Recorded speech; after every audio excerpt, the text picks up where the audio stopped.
Aujourd'hui, mon oral va porter sur les néonicotinoïdes.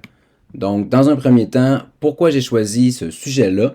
C'est parce qu'entre 2013 et 2019, j'ai géré des campagnes de collecte de fonds pour plusieurs organismes, les organismes environnementaux qui luttent pour l'abolition des néonicotinoïdes au Québec et au Canada. Entre autres, Greenpeace, Équiterre, la Fondation David Suzuki, Environnement Défense Canada, et le World Wildlife Fund, donc le WWF, le petit panda. Pourquoi c'est important pour moi? C'est assez simple, c'est parce que en fait, ce sujet-là, ça représente pour moi mon premier éveil sur la complexité et l'importance des abeilles.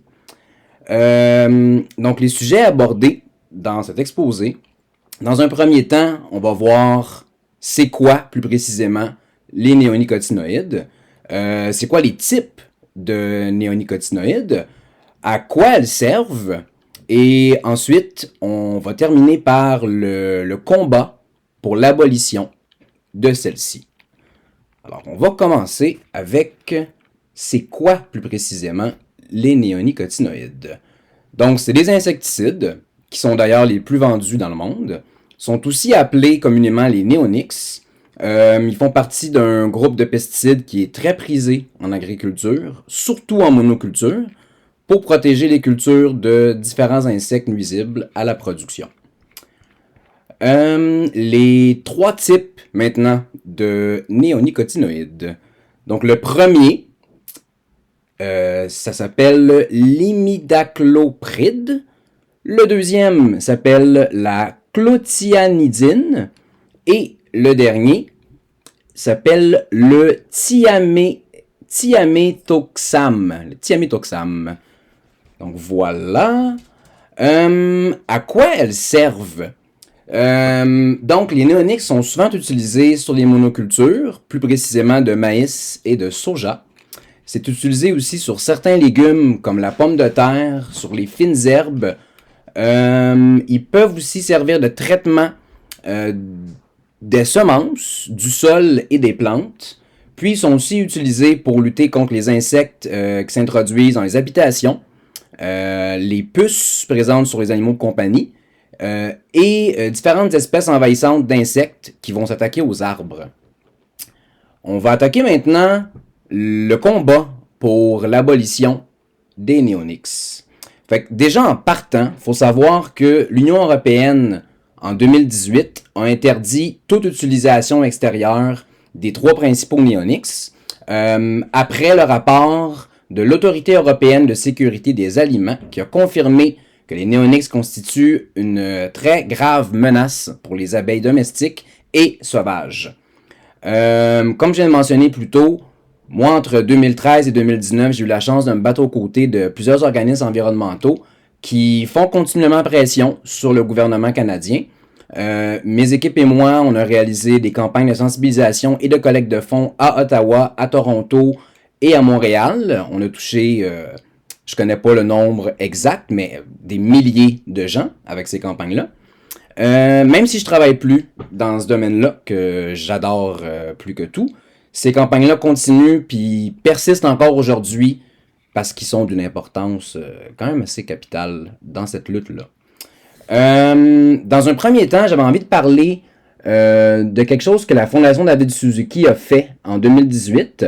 Donc, ils ont mis une lettre sur leur site web qui est à disposition de tous les citoyens canadiens pour qu'on puisse l'envoyer au ministre de la Santé, à l'Agence de réglementation de la lutte antiparasitaire, qui s'appelle l'ARLA, et qu'on puisse l'envoyer aussi à notre député.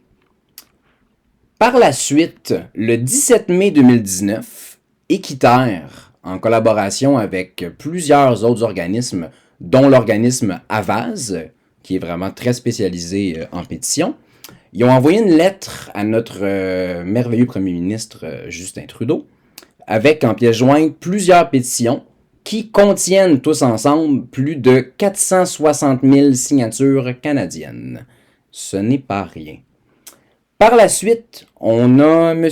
Scott Kirby, c'est le directeur général de l'ARLA, et puis lui a déclaré qu'une interdiction complète n'est pas justifiée. Il a aussi déclaré que certains risques sont acceptables pour certains usages, mais que l'utilisation spécifique serait restreinte pour certaines cultures, comme la pomme de terre, les bleuets, les oignons et certaines laitues. Mais toujours aucune restriction pour les grosses monocultures. C'est merveilleux. Pour finir, près de 3 ans après avoir annoncé son intention d'interdire les néonicotinoïdes, Ottawa ont plutôt opté pour des restrictions supplémentaires qui vont entrer en vigueur d'ici 2023. Cette décision porte seulement sur 2 des 3 types de néonicotinoïdes, soit la clothianidine et le thiaméthoxam.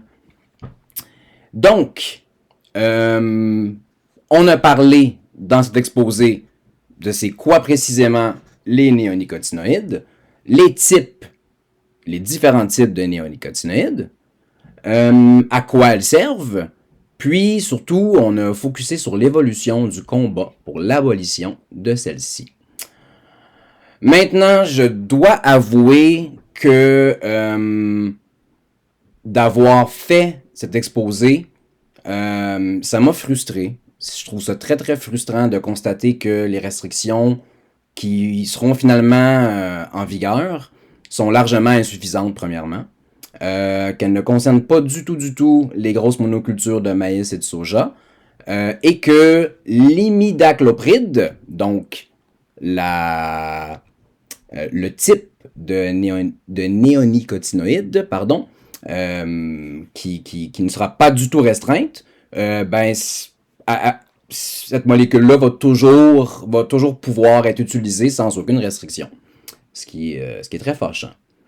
Le combat est beaucoup plus large puis beaucoup plus dense que ce que j'ai pu mentionner dans cet exposé-là. On est forcé de constater que non seulement la conscience environnementale de notre gouvernement laisse énormément à désirer, mais aussi que nos efforts jusqu'à maintenant, ils semblent largement insuffisants. Fait que je me suis posé la question, tu sais, qu'est-ce qu'on doit faire, puis comment on peut avoir un impact plus important, peut-être un petit peu plus fort, pour que l'abolition des néonicotinoïdes arrive le plus tôt possible. C'est un exposé qui m'a apporté une grande déception face à notre gouvernement, ça c'est sûr et certain, mais en tant que citoyen, on peut toujours faire une différence, puis je pense qu'il faut vraiment très sévèrement boycotter tout produit venant de producteurs qui utilisent des néonicotinoïdes, puis aussi drastiquement augmenter le niveau de sensibilisation à cet égard-là pour cumuler beaucoup plus de signatures sur beaucoup plus de pétitions. J'espère vraiment sincèrement que notre voix citoyenne peut toujours être entendue et considérée dans cette dite démocratie. Merci de ton écoute, Mélissa. Bonne journée à toi et puis à bientôt.